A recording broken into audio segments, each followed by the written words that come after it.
जी students, अस्सलाम वालेकुम। वालेकुम सलाम। जी ठीक है आप लोग।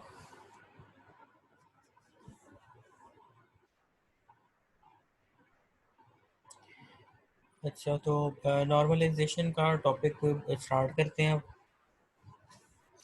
वेरी इंपॉर्टेंट टॉपिक, डेटाबेस के जो टॉपिक्स हैं, one of the major topic.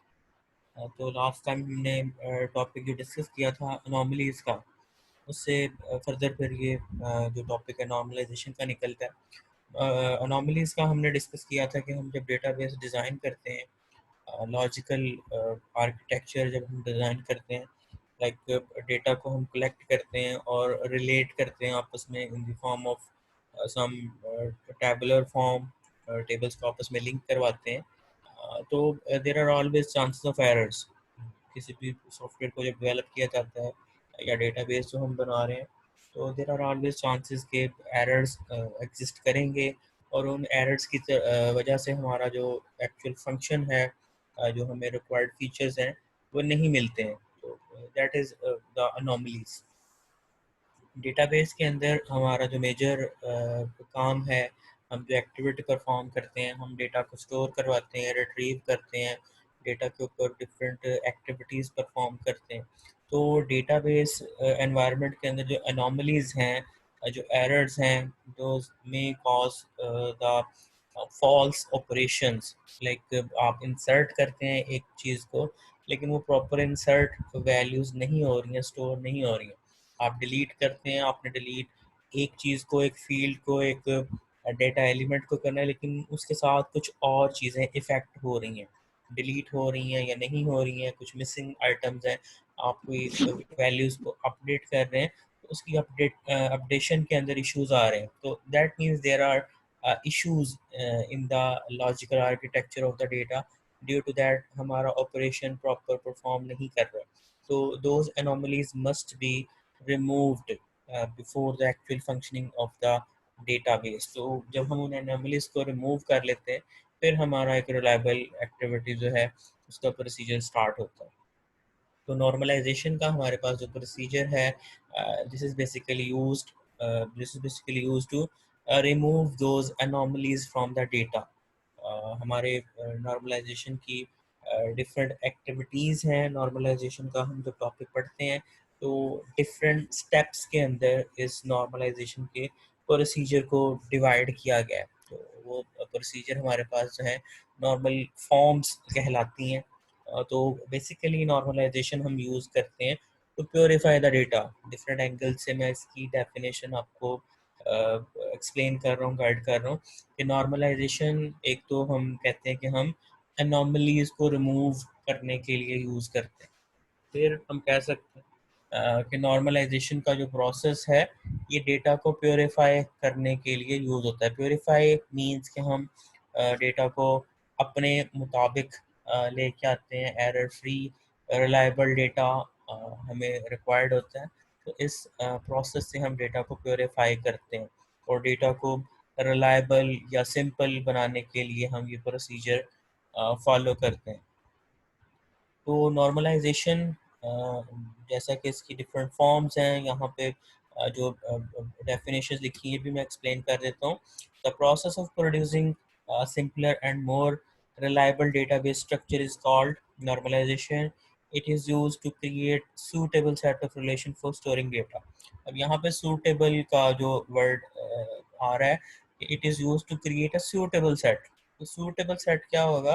वो चीज़ जो हमें सूट करेगी, जिसको हम एक्सेप्ट करेंगे, जो हमारे मुताबिक होगी। तो डेटा अगर हमारे मुताबिक है, मीन्स कि हम उसको कोई कंस्ट्रेंट अप्लाई कर रहे हैं, या डेटा को हम जब स्टोर करवा रहे हैं, वो हमारे रूल्स एंड रेगुलेशन के मुताबिक होगा, वो हमें सूट करेगा। तो दैट इज़ द थिंग कि हम अपने मुताबिक डेटा को स्टोर करवाते हैं। This process works through different stages known as normal forms. तो डिफरेंट इसके स्टेप्स हैं, उनको स्टेजेस कहते हैं, नॉर्मल फॉर्म हम कहते हैं। तो नॉर्मली हमारे पास नॉर्मलाइजेशन की तीन जो स्टेट्स हैं या तीन फॉर्म्स जो हैं, वो हमारे कोर्स के लिए अनफ है। Like first, second and third normal form, enough हम लिखते हैं फॉर नॉर्मल फॉर्म। वैसे इसकी टोटल 5 नॉर्मल फॉर्म्स हैं डेटा को नॉर्मलाइज करने की, लेकिन हमारी जो रिक्वायरमेंट है बेसिक लेवल के ऊपर डेटाबेस को जो नॉर्मलाइज किया जाता है up to third normal form data is considered to be much reliable and efficient, और फोर्थ और फिफ्थ नॉर्मल फॉर्म यूज़ की जाती है for the higher level databases, like complex level के ऊपर जब डेटाबेसेस बनाई जाती हैं जहाँ पे बिगर डेटा या बिग डेटा को डील किया जाता है, वहाँ पे फोर्थ फिफ्थ नॉर्मल फॉर्म को भी कंसीडर किया जाता है, लेकिन हमारे कोर्स में या हमारी रिक्वायरमेंट के लिए up to third normal form enough consider किया जाता है। तो हर normal form like first normal form, second या थर्ड जो है उसके लिए सर्टेन कंडीशंस जो हैं उसको मीट किया जाता है। अगर हमने डेटा को फर्स्ट नॉर्मल फॉर्म में लेके आना है तो उसके लिए कंडीशन है, अगर वो कंडीशन आपका डेटा सेटिस्फाई करता है तो हम कहेंगे कि हमारा डेटा जो है वो फर्स्ट नॉर्मल फॉर्म में है। अगर डेटा फर्स्ट नॉर्मल फॉर्म में है फिर हम सेकंड नॉर्मल फॉर्म के लिए चेक कर सकते हैं उसी डेटा को। सेकंड नॉर्मल फॉर्म की भी हमारे पास कंडीशंस हैं। अगर डेटा सेकंड नॉर्मल फॉर्म में आ जाता है तो फिर हम थर्ड नॉर्मल फॉर्म को चेक करते हैं। अगेन थर्ड नॉर्मल फॉर्म की कंडीशन है, क्राइटेरिया है, वो क्राइटेरिया आप डेटा के ऊपर अप्लाई करते हैं, आप देखते हैं कि ये कंडीशन इस डेटा में तो नहीं है, तो हम कंडीशंस जो हैं वो चेक करते हैं कि एक पर्टिकुलर रिक्वायरमेंट है किसी भी नॉर्मल फॉर्म में आने के लिए। तो इस तरह हम तीनों नॉर्मल फॉर्म के लिए कंडीशंस देखते हैं और फाइनली हमारा डेटा जो है वो थर्ड नॉर्मल फॉर्म तक आ जाता है। तो नीचे हम जब मूव करेंगे तो हमारे पास एक्चुअल डेटा है, टेबल्स पड़े हुए हैं, उस टेबल को आपको कहा जाएगा कि थर्ड नॉर्मल फॉर्म तक नॉर्मलाइज करें। तो पेपर में भी जब आपको क्वेश्चन को पूछा जाता है नॉर्मलाइजेशन का तो आपसे कहा जाता है कि एक आपको टेबल गिवन है that is always in unnormalised form. कोई भी डेटा जो हमें गिवन होता है वो अननॉर्मलाइज होगा, आपको कहा जाएगा कि इसको नॉर्मलाइज करें up to third normal form. तो हम उसको थर्ड नॉर्मल फॉर्म तक नॉर्मलाइज करेंगे, मीन पहले हम उसको फर्स्ट नॉर्मल फॉर्म में लेके आएंगे, फिर सेकंड में लेके आएंगे एंड अगेन उसको लास्ट में थर्ड में लेके जाएंगे। तो this is the concept of normalisation. इस एक्टिविटी के अंदर हम डेटा को अपने मुताबिक सिंपल वे में कन्वर्ट करते हैं, डेटा के ऊपर कंस्ट्रेंट्स अप्लाई करते हैं, रिलेशनल डेटाबेस के अंदर जो एम्बिग्विटीज़ हैं, प्रॉब्लम्स हैं, हम उनको भी कंसिडर करते हैं कि डेटा हमारा एक्चुअल में जो डिज़ायर्ड कनेक्टिविटी है डेटा की उस वे में डेटा हो। ये ना हो कि हमने बेतुके एक कनेक्शन आपस में किए हुए, तो डेटा को एक मैनर्ड वे के अंदर आपस में कनेक्ट किया जाता है। तो ये नॉर्मलाइजेशन का नीचे पर्पस अगेन लिखा हुआ है कि what is the purpose. It makes data design efficient in performance, it reduces the amount of data if possible, it makes database design free of update insertion and deletion anomalies। ये सारी anomalies इससे remove हो जाती है after normalization। it makes the data design according to rules of RDBMS, it identifies a relationship between entities, it makes a design that allows simple retrieval of data, it simplifies data maintenance and reduce the need to restructure data।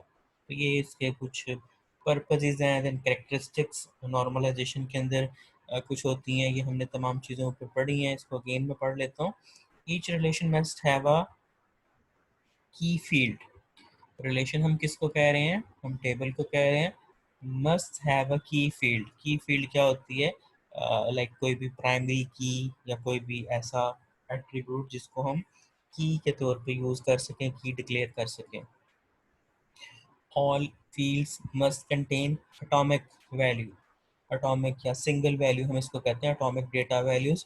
तो हर field, हर column के अंदर जो एक box है जहाँ पे आपने data entry करना है, वहाँ पे आपने कोई भी एक सिंगल वैल्यू एंटर लाजमी करनी है। There must be no repeating groups. Repeating fields या रिपीटिंग ग्रुप्स कौन से होते हैं, जो वैल्यूज़ रिपीट हो रही हैं। सपोज हमारा एक रोल नंबर अगेन रिपीट हो रहा है, एक सब्जेक्ट रिपीट हो रहा है, एक कोई भी अदर हमारे पास जो भी एंटिटी हम डिस्कस कर रहे हैं रिपीट ना उसके अंदर हो। Then each table contain information about a single entity. कोई भी टेबल जो आप यूज़ कर रहे हैं उसके अंदर एक ही एंटिटी से रिलेटेड डेटा होना चाहिए। ये ना हो कि एक एंटिटी आप उसका जो टेबल बना रहे हैं, आप बुक्स का भी उसी में ही ज़िक्र कर रहे हैं एंटिटी में, बुक्स की इंफॉर्मेशन, उसी में आप कस्टमर की इंफॉर्मेशन डाल रहे हैं, उसी में आप सप्लायर की इंफॉर्मेशन डाल रहे हैं, तो दैट मेक्स थिंग्स कम्प्लेक्स। तो करना हमने क्या है कि जो भी एंटिटी हम कंसीडर करेंगे डेटा स्टोर करवाने के लिए, हम उसके अंदर उसी एंटिटी से रिलेटेड डेटा को स्टोर करवाएंगे। Then each field in a relation must depend on key field. तो हर फील्ड लाइक एक टेबल के अंदर बहुत सी एंट्रीज हैं, फील्ड्स हैं, अब तमाम फील्ड्स को एक की के ऊपर डिपेंड करना चाहिए। लाइक हम कहते हैं कि हमारे पास स्टूडेंट का एक टेबल है, उसमें CNIC का फील्ड है, रोल नंबर है, class, subject, marks, total, CGPA, GPA। तो मीन्स कि अगर आप एक बच्चे का CNIC लिखते हैं या रोल नंबर लिखते हैं तो फिर आपको वो सारी चीज़ें मिल सकती हैं, उसका नेम क्या है, फादर नेम क्या है, address, phone number, each and everything. तो मीन्स कि वो तमाम चीज़ें एक ही की के ऊपर डिपेंड कर रही हैं। तो ये हमें करना होता है। फर्दर हम जब वो नॉर्मलाइजेशन परफॉर्म करेंगे तो हमने हर एक जो नॉन की एट्रीब्यूट है उसको किसी की के ऊपर डिपेंड करवाना है। तो ये बाकी अदर जो एट्रीब्यूट होते हैं इनको हम कहते हैं नॉन की एट्रीब्यूट। तो तमाम नॉन की एट्रीब्यूट्स को की के ऊपर डिपेंड करवाएंगे।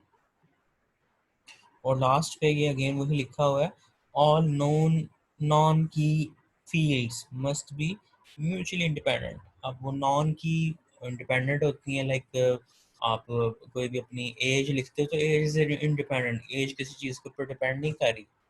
अगेन आपकी हॉबी है वो किसी चीज़ पे डिपेंड नहीं कर रही है, दैट इज़ इंडिपेंडेंट। तो जो नॉन की एग्जिस्ट कर रही है जस्ट फॉर इंफॉर्मेशन है, वो एग्जिस्ट करनी चाहिए एज इंडिपेंडेंट वैल्यूज़। तो ये नॉर्मलाइजेशन की कुछ करेक्टरिस्टिक्स हैं या उनके ऑब्जेक्टिव हैं। नेक्स्ट हमारे पास बड़ी इंपॉर्टेंट ये एक डायग्राम है। अगर हम इस डायग्राम को अंडरस्टैंड कर लें तो हम नॉर्मलाइजेशन का पूरा जो टॉपिक है उसको हम इजीली कवर कर सकते हैं। तो ये तमाम नॉर्मलाइजेशन का जो प्रोसेस है उसको एक्सप्लेन करती है पिक्चर। फर्स्ट ऑफ ऑल हम डेटाबेस की क्योंकि बात कर रहे हैं, हमें डेटा रिक्वायर्ड है। तो डेटा हमें कहाँ से मिलता है? We get the data from data sources. Data sources क्या होते हैं? जहाँ से हमें डेटा मिल रहा है, हमें कस्टमर से डेटा मिल रहा है, हमें लाइक हम विजिट करके कोई भी कस्टमर से डेटा ले सकते हैं, हम टेलीफोनिकली ले सकते हैं डेटा, हम ऑनलाइन अगर काम कर रहे हैं तो we need some data. Data अगर हमारे पास होगा तो ही हम डेटा बेस बनाएंगे। तो data comes from different sources. Then user definitely involve है जिसके लिए आपने काम करना है। यूज़र से आप कम्युनिकेट करते हैं, यूज़र आपको रिक्वायरमेंट्स देता है।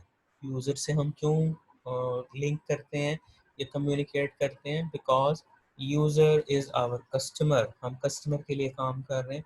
तो first of all we need to communicate with the customer to get the requirements. हमने रिक्वायरमेंट इंजीनियरिंग का टॉपिक पढ़ा था सॉफ्टवेयर इंजीनियरिंग के सब्जेक्ट के अंदर। तो रिक्वायरमेंट इंजीनियरिंग हमारी एक एक्टिविटी है जिसमें हम रिक्वायरमेंट्स गैदर करते हैं कस्टमर से कि कस्टमर को क्या रिक्वायर्ड है, कस्टमर किस चीज़ में इंटरेस्टेड है, रिक्वायरमेंट कंप्लीट है या नहीं है। तो मींस ऑल एस्पेक्ट्स से हम यूज़र की रिक्वायरमेंट्स को कलेक्ट करते हैं और रिक्वायरमेंट्स को हम राइट डाउन करते हैं और एक डॉक्यूमेंट प्रिपेयर करते हैं जिसको हम कहते हैं SRS।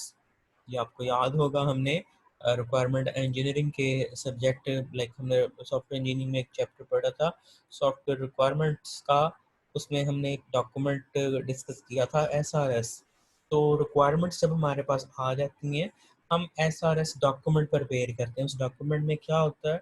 यूज़र की रिक्वायरमेंट्स होती हैं और हमारे पास डेटा डिक्शनरी लाइक रूल्स, हमारे पास गाइडलाइंस होती हैं कि हमने डेटा कैसे कलेक्ट करना है, कौन से रूल्स अडॉप्ट किए हैं और कौन सा मॉडल हमने यूज़ किया है। तो ये तमाम चीज़ें मिला के हमारे पास एक SRS बनती है।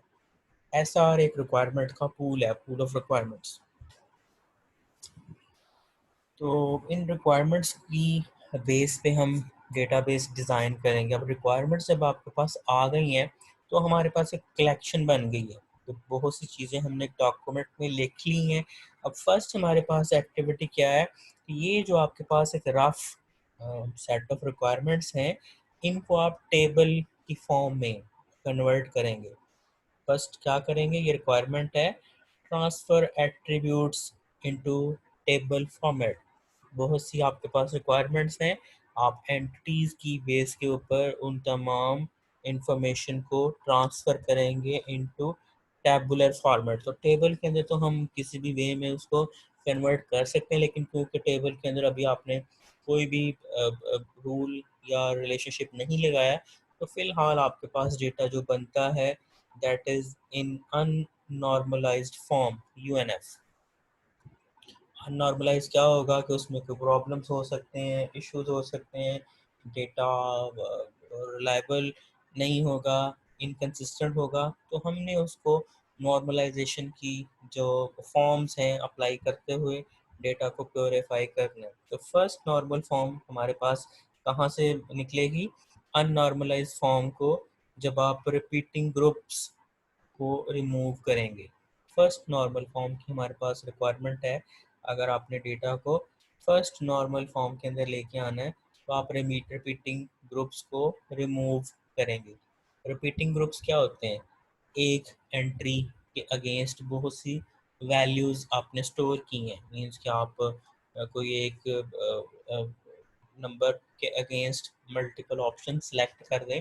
लाइक एक बंदा जो है वो आप कहते हैं कि वो डिफरेंट एक्टिविटीज़ परफॉर्म कर रहा है, तो मीन्स कि वो रिपीट हो रही हैं। आपका कोई भी पर्सन, लाइक मैं कहता हूँ कि पर्सन ABC जो है वो हॉकी भी खेलता है, वो फुटबॉल भी खेलता है, वो क्रिकेट भी खेलता है। तो मीन्स कि पर्सन 1 या ABC जो है वो 3 गेम्स खेल रहा है, तीनों उसके अगेंस्ट एक ही नेम के अगेंस्ट आ रही है। तो हमने रेपिटेशन बेसिकली ये हो रही है। तो हम रेपिटेशन को कैसे रिमूव करेंगे कि हम प्राइमरी की लगाएंगे। तो हम हो सकता है कि अपने जो डेटा के अंदर कोई ऐसी फील्ड हम तलाश करेंगे कि हम उस बेस पे कह सकें कि एक यूनिक आईडी है, उसके अगेंस्ट ये पर्सन डिफरेंट एक्टिविटी परफॉर्म कर रहा है। तो मीन्स हम प्राइमरी की अप्लाई करेंगे डेटा के अंदर, उससे डेटा रेपिटेशन जो है वो ख़त्म हो जाएगी। ये नीचे हमारे पास इसकी एग्जांपल्स भी आएंगी कि डेटा हमें गिवन होगा, उसको हम नॉर्मलाइजेशन में लेके आएंगे, थर्ड नॉर्मल फॉर्म तक हम उसको नॉर्मलाइज करेंगे। तो उसकी प्रैक्टिस के लिए हम नीचे भी मूव करेंगे। फ़िलहाल हम ये चीज़ें बेसिक हमें जो रिक्वायर्ड है अंडरस्टैंड करने के लिए, वो मैं आपको गाइड कर रहा हूँ कि हर नॉर्मल फॉर्म की क्या रिक्वायरमेंट है। तो रिपीटिंग ग्रुप्स को जब हम ख़त्म कर देंगे तो डेटा हमारा फर्स्ट नॉर्मल फॉर्म में आ जाएगा। तो डेटा जब हमारा फर्स्ट नॉर्मल फॉर्म में आ गया है, हम अब इसके अंदर सेकंड नॉर्मल फॉर्म को चेक कर सकते हैं। तो सेकंड नॉर्मल फॉर्म के अंदर कंडीशन क्या है कि हमने रिमूव करनी है पार्शियल डिपेंडेंसी। पार्शियल डिपेंडेंसी क्या होती है, एक चीज़ किसी दूसरे के ऊपर डिपेंड कर रही है, दैट इज़ कॉल्ड डिपेंडेंसी। तो मैं अगर आपसे पूछूं कि आप मुझे बताएं कि टेबल आपका कोई भी अगर आप यूज़ कर रहे हैं, टेबल में बहुत सी वैल्यूज़ हैं like name, roll number, marks, total marks, then grade, average, CGP और GPA। तो पूरे का पूरा डेटा आपका किस बेस पे आ रहा है, आपने अगर अपना सर नंबर रिजल्ट पे, मार्क्स रोल पे। रोल नंबर पे, अगर आपने पूरा अपना रिकॉर्ड लेना है, आपको डेफिनेटली अपना CNIC नंबर या रोल नंबर बताना पड़ेगा कि मेरा ये रोल नंबर है, तो आपको वो तमाम चीज़ें मिल जाएंगी। तो मीन्स कि वो अदर तमाम एट्रीब्यूट्स हैं, वो किस पे डिपेंड कर रहे हैं, वो रोल नंबर पे डिपेंड कर रहे हैं। ठीक है। अब मैं अगर आपको कहूँ कि आपका GPA या CGPA वो किस पे डिपेंड कर रहा है, ग्रेड आपका अगर मैं पूछूं आपसे, ग्रेड किस वो चीज़ पे नंबर पे। डिपेंड कर रहा है, सर मार्क्स पे। डेफिनेटली वो टोटल मार्क्स पे डिपेंड कर रहा है। ठीक है। Yes. अब हम कह सकते हैं कि आपका ग्रेड या CGPA या suppose GPA, GPA is totally depending upon total, उसका रोल नंबर से कोई लेना देना तो नहीं ना है। Yes.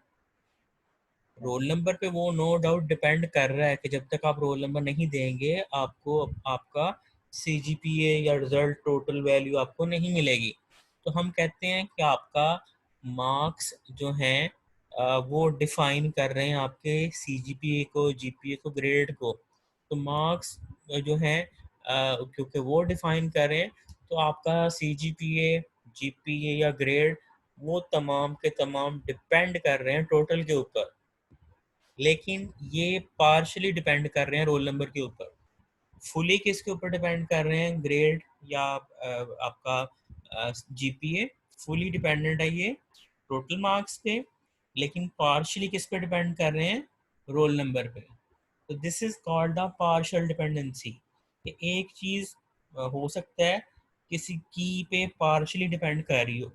तो हम क्या करते हैं कि हम एक एट्रीब्यूट को फुल फंक्शनल डिपेंडेंसी के अंदर लेके आते हैं।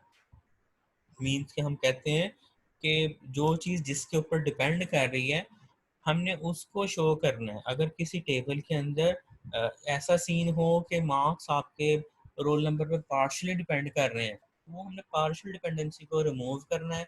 हमने उस चीज़ के ऊपर डेटा को लेके आना है जिसके ऊपर वो फुल डिपेंड कर रहा है।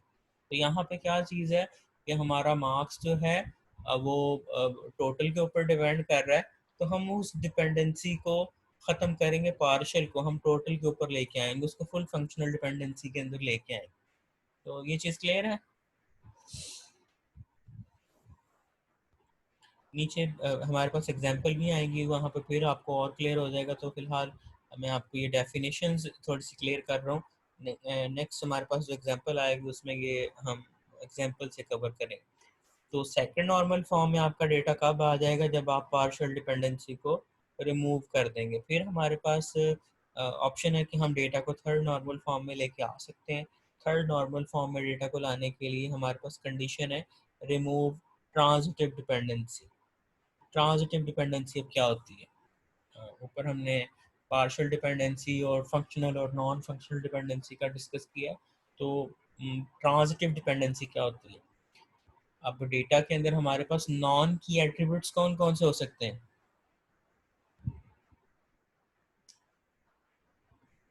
Sir, name, marks, grade.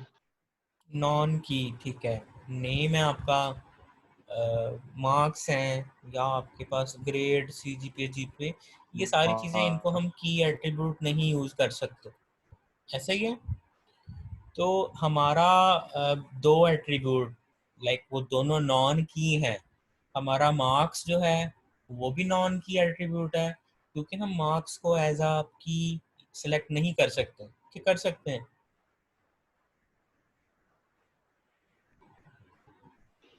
नहीं कर सकते। नहीं कर सकते, मार्क्स को हमने ना कर सकते। तो मार्क्स हमारा एक नॉन की एट्रीब्यूट है। इसी तरह हमारा जो ग्रेड है वो भी नॉन की एट्रीब्यूट है, ABC ग्रेड। अब ग्रेड किससे निकल रहा है, मार्क्स से, ठीक है। ऐसे ही होता है ना, ग्रेड आपका कब आएगा, जब आपके पास मार्क्स होंगे। ये क्लियर है। Yes, yes sir. सर। ठीक है, तो मार्क्स हमारे डिफाइन करते हैं ग्रेड्स को।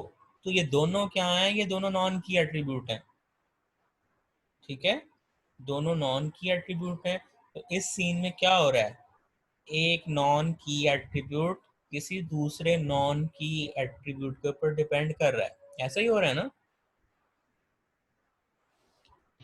यस एक नॉन की एट्रीब्यूट अगर किसी दूसरे नॉन की एट्रीब्यूट के ऊपर डिपेंड करेगा तो इस चीज़ को हम कहेंगे दिस इज ट्रांजिटिव डिपेंडेंसी। तो ट्रांजिटिव डिपेंडेंसी को रिमूव करना है, तो हमने करना क्या है कि हम किसी भी नॉन की एट्रीब्यूट को की के ऊपर डिपेंड करवाएंगे। ये नहीं हमने करना है कि एक नॉन की किसी दूसरे नॉन की के ऊपर डिपेंड करे। हमने क्या करना है कि हम कहेंगे कि तमाम चीज़ों को किसी की के ऊपर डिपेंड करना चाहिए। तो हम अपने टेबल के अंदर अब कीज़ को यूज़ करेंगे और नॉन कीज़ को उनके ऊपर डिपेंड करवाएंगे तो this is remove transitive dependency.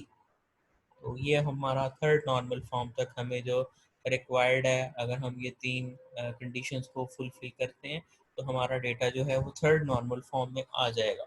इसी तरह थर्ड में अगर आ गया तो हम फोर्थ, फिफ्थ और सिक्स्थ, ये जो फिफ्थ नॉर्मल फॉर्म है ये भी हम यूज़ कर सकते हैं, बट ये हमारे कोर्स का हिस्सा नहीं है या हमारी रिक्वायरमेंट नहीं है। अदरवाइज आप ये कंडीशंस यहाँ पे BCNF एक नेक्स्ट नॉर्मल फॉर्म की कंडीशन है, make sure every determinant is candidate की, तो ये एक रिक्वायरमेंट है फोर्थ नॉर्मल फॉर्म की, रिमूव मल्टी वैल्यूड डिपेंडेंसी, और फिफ्थ की है रिमूव जॉइंट डिपेंडेंसीज। तो हमारा कोर्स थर्ड नॉर्मल फॉर्म तक है। ये जो सारी चीज़ें हैं ये हम क्योंकि हमारे कोर्स का पार्ट नहीं है तो हम इसको स्किप करेंगे। तो थर्ड नॉर्मल फॉर्म तक हमारी रिक्वायरमेंट जो है वो कंप्लीट होनी चाहिए। तो ये बच्चे मेरा ख्याल है 4-5 रह गए, बाकी निकल गए सारे कहाँ पर, 1 2 3 4 5 लोग हैं। तो ये नॉर्मल फॉर्म की हमारे पास कंडीशंस हमने डिस्कस कर ली हैं। नीचे अगेन फंक्शनल डिपेंडेंसी क्या है कि एक चीज़ दूसरे के ऊपर डिपेंड कर रही है, उसको हम कहते हैं फंक्शनल डिपेंडेंसी। लाइक यहाँ पे रजिस्ट्रेशन नंबर है, स्टूडेंट नेम है, क्लास एंड ईमेल है। स्टूडेंट नेम यहाँ पे आप देख सकते हैं, स्टूडेंट नेम डिपेंड कर रहा है रजिस्ट्रेशन नंबर के ऊपर। यहाँ पे उसने एक्सप्लेन भी किया हुआ है, इसको भी आप देख लें। The above expression is read as registration number determines student name, और student name is functionally dependent on registration number। ठीक है, तो attribute on the left side is called determinant। तो इसको दूसरे वे में भी लिखा हुआ है, if A and B are attributes or set of attributes of R, B is functionally dependent on A if each value of A in R has exactly one associate value of B in R। ये mathematically भी इसकी definition है। तो simply एक चीज़ जो दूसरे को define कर रही है तो हम कहेंगे स्टूडेंट नेम जो है दैट इज़ फंक्शनली या फुली फंक्शनल डिपेंडेंट ऑन ए। तो फंक्शनल डिपेंडेंसी या फुल फंक्शनल डिपेंडेंसी, यहाँ पे अब नीचे एग्जांपल आ गई है, ये मैं अब नेक्स्ट टाइम डिस्कस करूँगा। बच्चे भी काम है तो जस्ट हमने रिक्वायरमेंट्स देख ली हैं, डेफिनेशन मैं आपको क्लियर कर रहा हूँ। ये सारी चीज़ें अभी एग्जांपल में क्योंकि टाइम लग देगा क्लियर करने में, तो ये थोड़ी लेंथी है इनको अंडरस्टैंड करने में, तो मैं जस्ट आपको ये चीज़ें क्लियर कर देता हूँ। फुल फंक्शनल डिपेंडेंसी जैसे मैंने बताया था कि जो ये आप कह सकते हैं कि मार्क्स जो हैं वो फुली फंक्शनल डिपेंडेंट हैं सब्जेक्ट पे और रजिस्ट्रेशन नंबर पे। मार्क्स का अगर आपका टेबल है तो मार्क्स में क्या होगा, रजिस्ट्रेशन नंबर या रोल नंबर आपका है, कौन सा सब्जेक्ट है, और फिर मार्क्स आएंगे। तो मार्क्स जो हैं वो बताने के लिए आपको सब्जेक्ट का नाम भी पता होना चाहिए और स्टूडेंट का नेम, रोल नंबर भी।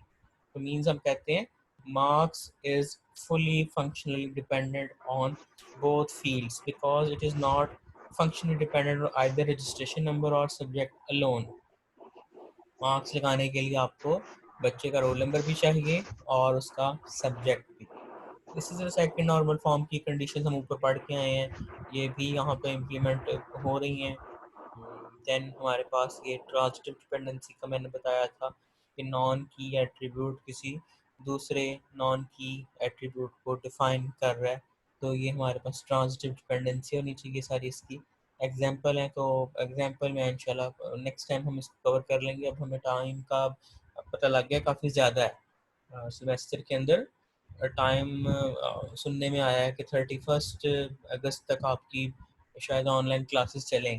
तो कोर्स हमारा अब जो है वो इतना ज़्यादा नहीं रह गया है। नेक्स्ट हमारे पास एक एसक्यूएल का चैप्टर है और फिर बाद में हम कुछ और चीज़ें परफॉर्म करेंगे। तो टाइम अभी काफ़ी ज़्यादा है तो हम इन चीज़ों को आराम से क्लियर कर सकते हैं। तो ये फिर नेक्स्ट के लिए मैंने इसलिए रखा है, अदरवाइज़ टाइम अगर शॉर्ट होता तो मैं इसको आज ही कंप्लीट कर लेता। तो टाइम काफ़ी ज़्यादा है, आराम से इसको हम इंशाल्लाह क्लियर कर लेंगे। तो आज जो हमने चीज़ें पढ़ी हैं उसमें कोई इशू आपको? No sir. हाँ, तो कोई क्वेश्चन आपने अगर पूछना है तो यस सर, मेरा है एक question। हाँ जी बोले। इससे हट के सर, इस टॉपिक से हट के वैसे एज जनरल मेरा एक सवाल है कि ना, सपोज हमारी ना कोई एक एप्लीकेशन चल रही है, ठीक है। वो प्रोडक्शन मोड में है, ठीक है, लाइव है, तो उसमें ये है कि उसके यूजर ना हमारे मिलियंस में पहुंच गए हैं, ठीक है, ठीक और है। हम चाह रहे हैं कि हम यूजर का जो डेटा टेबल है ना, या टेबल है, उसमें एक एट्रीब्यूट बढ़ाना चाह रहे हैं, वो कोई भी है आप आगे। और अगर हम कोडिंग की अप्रोच से देखें तो हम उसमें कर सकते हैं, वो एक ही जगह जाके ना हम उसमें एक एट्रीब्यूट बढ़ा सकते हैं। ठीक है। लेकिन जो जितने यूजर डेटाबेस में पहले पड़े हुए हैं, जो भी हैं, जितने भी हैं हजारों में, तो उनमें वो एट्रीब्यूट नहीं है। नए रजिस्टर होने वाले यूजर तो वो एट्रीब्यूट होल्ड करेंगे, लेकिन जो प्रीवियस हैं उनके पास वो एट्रीब्यूट नहीं है। वो तो नल हो उस जाएगा उनकी सिनेरियो में वैल्यू। डेटाबेस, लेकिन अगर हम वो फैच करके कहीं शो कर रहे हैं, ठीक है। तो उस सिनेरियो में डेटाबेस हमें एरर प्रोड्यूस करेगा। अब हम उसे मैन्युअली ऐड भी नहीं कर सकते, तो इसका क्या सलूशन हो सकता है? सोल्यूशन एक तो ये है ना कि डेटा, पहले तो हमने डिस्कस काफ़ी किया हुआ है कि प्लानिंग फेज के अंदर ये एक्टिविटीज़ होती हैं, तो सम टाइम फिर हमें डेटाबेस को टोटली रोक के, आपने देखा है कि सम टाइम वेबसाइट जो हैं वो मेंटेनेंस के लिए डाउन की जाती हैं, तो सर्विसेज स्टॉप करके जी आप सर। पूरी डेटाबेस को पहले तो स्टॉप करोगे और फिर डेटाबेस को अगेन मॉडिफाई करोगे। तो ये प्रोसीजर जो है कम्प्लेक्स प्रोसीजर, कम्प्लेक्स जैसे आपने बोला है कि आपके यूज़र्स बहुत ज़्यादा हैं, तो उस सीन में फिर आपको वो डेटाबेस पूरी की पूरी स्टॉप करके टेम्परेरी फिर ऐसे चेंजेस जो हैं वो परफॉर्म करने पड़ते हैं। अगेन फिर वो ट्रबल शूटिंग में ये सारी चीज़ें आ जाती हैं कि जब इतनी बड़ी डेटाबेस को आप सर मूव। ऐसे नहीं हो सकता जैसे ये सीएमएस वालों ने किया था कि जी जी बोलें। सर जैसे हमारे ये सीएमएस वालों ने किया था कि पहले हेल्थ फॉर्म जो फिल करवाते थे, बाद में लॉगिन होते थे हमारे हम्म सीएमएस में। हम्म सर ऐसे ही वो पहले हम जैसे ही कोई एप्लीकेशन ऑन करता है तो हम वहाँ पे पॉपअप मैसेज शो करवा सकते हैं कि पहले ये हमारा जो है रिक्वायरमेंट पूरी करो, फिर आप इसको यूज कर सकते हो। हाँ जी जब वो इरफान। एंटर करेंगे तो उसको फेच करके आप डेटाबेस में एंटर कर दें, फिर वहां से आप जहाँ पे मर्जी यूज कर लें। हाँ जी इरफान, इसका क्या कहते हो आप? इट विल बी ऑप्शन, या हो सकता है ऑप्शन ऐसे ना कि ये आप सही है, उसको यस सर, यूज़र को बाउंड सही, कर दें कि वो पहले ये इन्फॉर्मेशन अपनी या मिसिंग रिस्ट्रिक्ट कर दें लॉगिन से पहले कि मिसिंग आप वैल्यू ये को आप डेटा। पहले गेट करवाएं और फिर आपका वो रिमेनिंग डेटा शो हो, तो ये भी पॉसिबिलिटी है।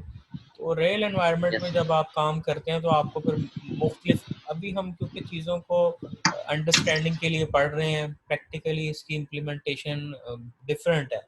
तो जब आप रियल एनवायरनमेंट में काम करेंगे तो उसके फिर मेरिट्स डीमेरिट्स या वे ऑफ वर्किंग डिफरेंट है। तो ये सारी चीज़ें फिर रियल लाइफ में जाके ही प्रैक्टिकल जब आप करते हैं तो फिर आपको समझ आएंगी। तो मेरा ख्याल है आप लोग ऑलरेडी इन टच हैं, डिफरेंट एप्लीकेशंस आप काम कर रहे हैं, तो साथ साथ ये चीज़ें समझ आ जाती हैं। इनका फिर आपको गाइडलाइन सुपीरियर आपके जो हैं लोग, उनसे आपको मिलती रहती है। ठीक है सर। ठीक है जी, तो ये आज के लिए इतना है। इंशाल्लाह नेक्स्ट टाइम हम फिर ये एग्जांपल्स लेके और फिर हम उसको थर्ड नॉर्मल फॉर्म तक डेटा को नॉर्मलाइज करेंगे। तो टॉपिक आसान है, लेकिन अगेन इसके लॉजिक जब आपको क्लियर होगा तो आप इसको परफॉर्म कर सकते हैं। तो कोशिश किया करें कि थोड़ा सा टाइम स्पेयर निकाल के ये चीज़ें खुद से पढ़ लिया करें ताकि आपको टॉपिक्स क्लियर हों। ठीक है जी, तो एनी क्वेश्चन?